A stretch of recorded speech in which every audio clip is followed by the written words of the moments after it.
Hi guys, hello, welcome back to my YouTube channel. Gama lami ngingithabiso ngakazitha Sibongo, and thank you so much guys for tuning back in again. And yeah, thank you for all the love. So today it's a Wednesday. I'm currently at work. The students are not here, they are home.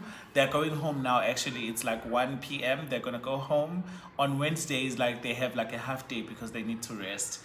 And today I'm here, as you can see by the title of this video. I'm going to be sharing like interview questions that I was interviewed on. Okay, so I'm gonna be sharing the questions that I got for my interview for this job that I'm currently doing. So for those of you who don't know, I currently work as a teacher in Taiwan. I teach English, and I promised in one of my videos that I was gonna come back and give you guys the interview questions that I got. And I'm gonna mix this video with the last part is going to be like I got a DM from one of my subscribers. She was asking me about the visa application and how to go about with it, and she asked if I could do a video so that to help other people who are going through the process of a visa, how to go about with it. So the last part of this video is going to be on that. Okay, all right, so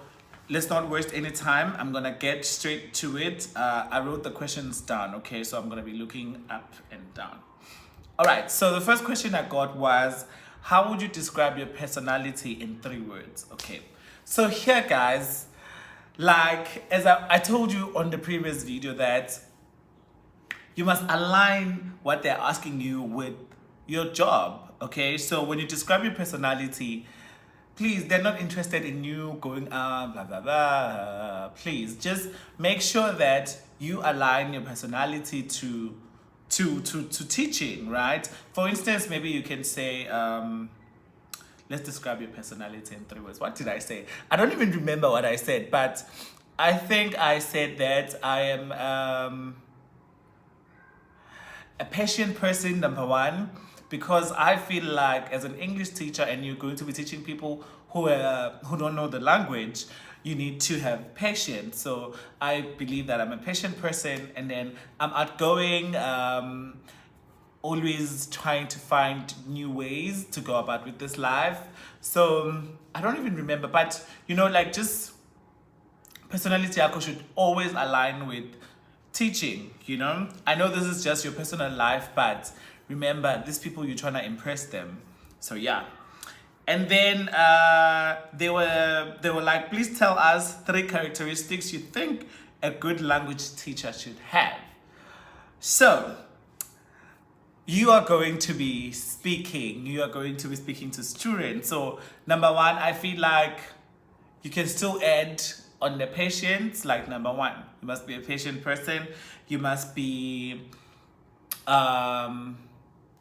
what can I say? You must be fun as well, like, because you need to be a fun teacher in the classroom. You're gonna be playing games and then what other characteristic? Think of a characteristic that an English teacher should have.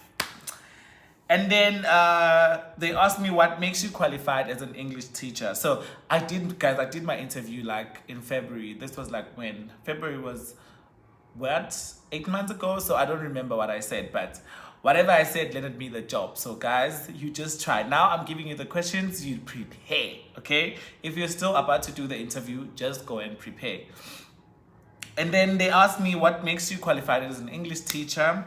Number 1, you're going to say that you are a native English speaker. You come from a native speaking country. In South Africa, we are regarded as native speakers. And then you're going to say you did all your subjects from primary to secondary to varsity in English, right? And you basically Sphuma ngabakhala, right? So yeah. And then they asked me, why do you consider teaching in Taiwan instead of your own country? Guys, siyathi sonke ukuthi situation ekhaya in terms of imali ne iyabhetha. But you don't need to tell them that, you know, like hold yourself at a high regard, right? So here, Mamanga again, say you just want to explore the culture. ufuna uku-explore the culture wena ngoba nje ufuna imali, but obviously you can't just say, hey, it's because of the money, blah blah blah. No, just say you want to explore the culture, you want to help make a difference, and if you can do that while you are traveling and exploring the world, then you feel like Taiwan is a great country.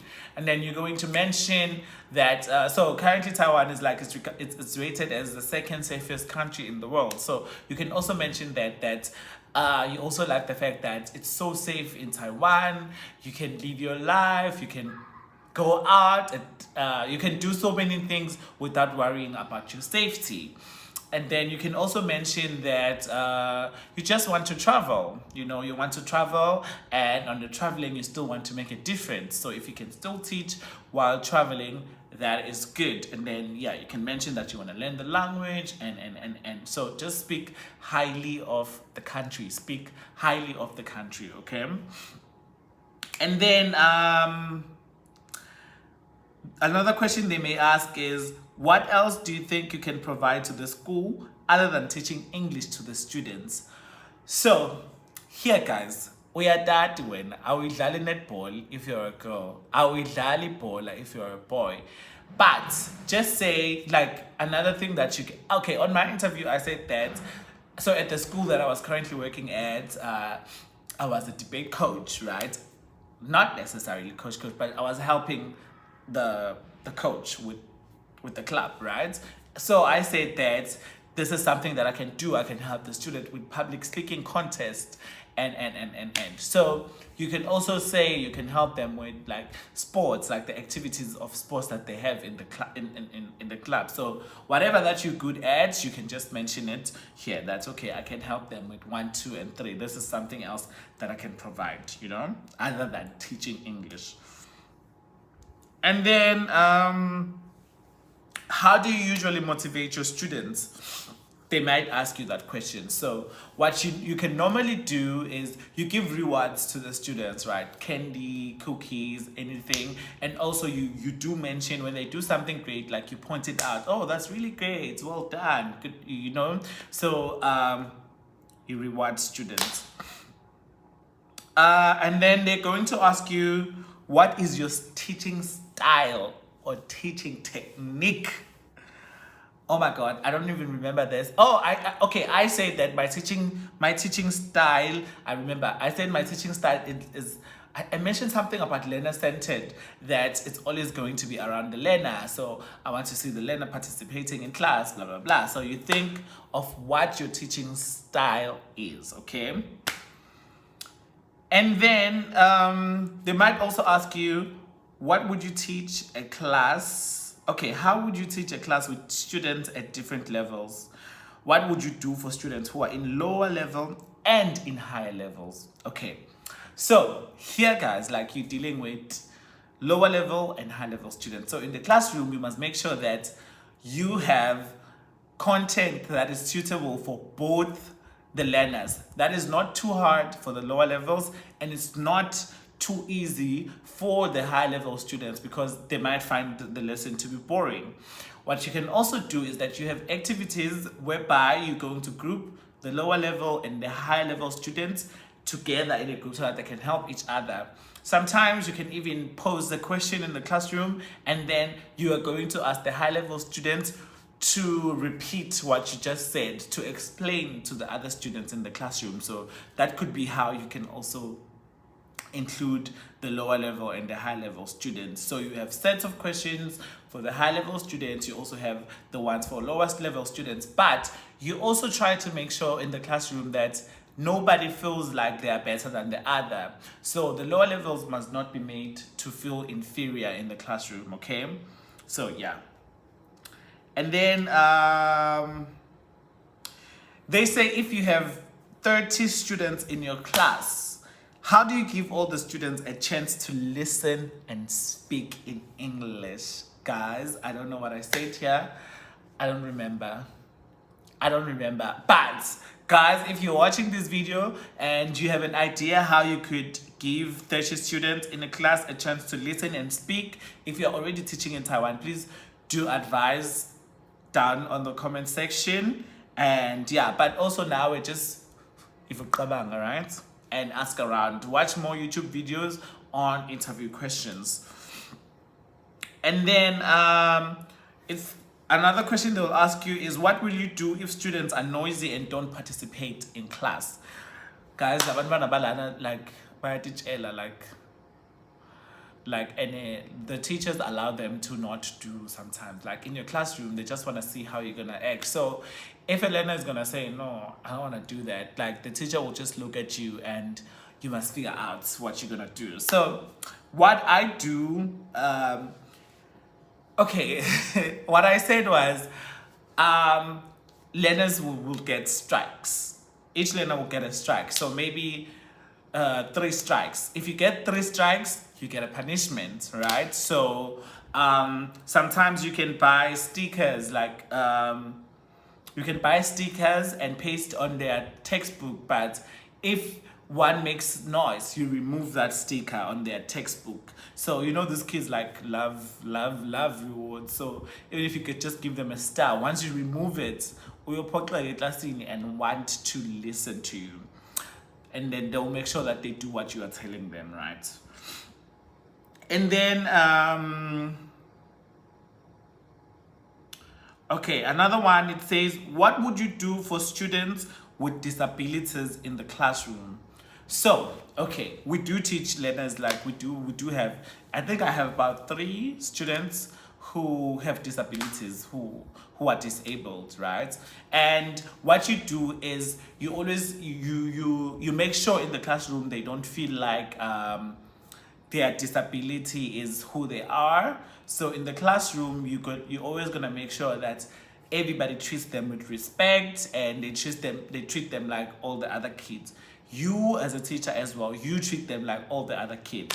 And then during games, you make sure that you play games that are going to accommodate them with their disabilities. For instance, you can't play a running game and include them in the game, you know. So you must make sure that a game that you're going to play is going to be a game that's going to equip them to be able to play it, you know. They must not be left out when you're playing games, you know. And then another question. This one is a tricky one. I don't remember. I don't think I was asked this one, but it says, do you have any strategy to engage or invite new students to join group discussions or blend into the class? This one, I'm just gonna leave it to you guys. Like, please, if you have if you have any advice for this one, it says, do you have any strategy to engage or invite new students to join group discussions or blend into the classroom? Guys, if you have any idea how one could do this, please help us and comment down below. And then it says another one, can you provide an example of a small group project you would assign to elementary school students for them to learn about cooperation? So here, guys, you can just think of an activity like a small group project. It can be a puzzle that they need to come together and fix, and it can be, what else? Like any group project like that you can think of that they can do to learn working together, to learn working with one another. And then, how would you create class rules or guidelines, and what would the rules and guidelines be? So guys, these are classroom rules. Like, these are classroom rules. We've been doing classroom rules the entire time. So you are going to, I think here maybe you can create the rules with both you and your student and the co-teacher, so that everyone understands the rules and they follow them, you know. So it's not your rules, it's not their rules, it's not the co-teacher's rules, but it's everyone's rules, you know. So you could do that. And then what would they be? You are going to think in your classroom, what do you want students to do? Do you want them to keep quiet and listen to the teacher? Do you want them to raise their hand if they want to speak? What do you want? Do you want them to just think of what your classroom rules would be? And then another one that they would ask you, I was asked this one, it says, if students go into fights during class, what would you do? Okay, so here I recently learned that discipline is for the co-teacher, like the local teacher. So I think, but here they want you to, they want to know what you do, right? So I think you ask the interference of the co-teacher, number one. And if you don't have a co-teacher, you speak to the students about what led to the fight, and just try to solve the issue in the classroom to make sure that everyone is at peace, right? And then, but should it be a bigger fight, then you must take it up to your director, your co-teachers. Everyone must know about it, and then they try to solve it. Because at the end of the day, like sometimes, like most of the time, these kids don't even understand what we're saying. They don't understand English. So you are gonna need the help of your co-teacher or your director. So yeah. And then what do you think is the biggest change in your teaching experience when looking back to the first class you taught?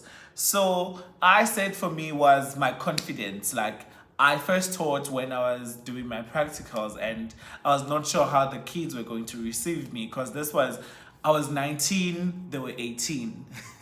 So I think like my confidence in the classroom is what has been the biggest the biggest change in my teaching. So now I'm more confident in the classroom, I'm more prepared, I know what I need to do. So you also think, like if you are a teacher, just look back at the first class you taught and the last class you taught and see the change. And then another one is, have you worked with a co-teacher before in Taiwan, and what is your experience? Okay, but obviously if you're applying for the first time, you've never worked with a co-teacher. So a co-teacher is the local teacher that you teach with in the classroom. So they help you with translation, with discipline, and so forth. So obviously if you've never been to Taiwan, if you've never taught in Taiwan before, obviously you don't have, you will say that I've never taught with a co-teacher. But because you did education back home and you were doing practicals, and then you're gonna say there were lessons whereby I was observed by my supervisor. What do they call them back home? Yeah, I think they're called supervisors.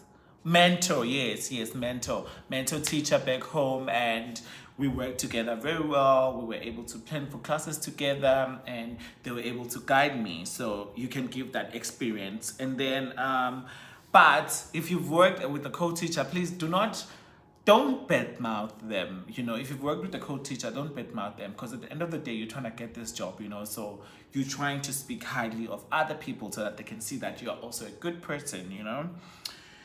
And then it says, if you have to pick one area, the last one, it says, if you have to pick one area in your teaching method that you could still improve, what would it be? So you look at yourself, you see yourself in the classroom, what would you like to change about you, you know? So maybe you can mention your lesson planning skills, the way you give rewards, or the way you give activities, the past questions, and so you know.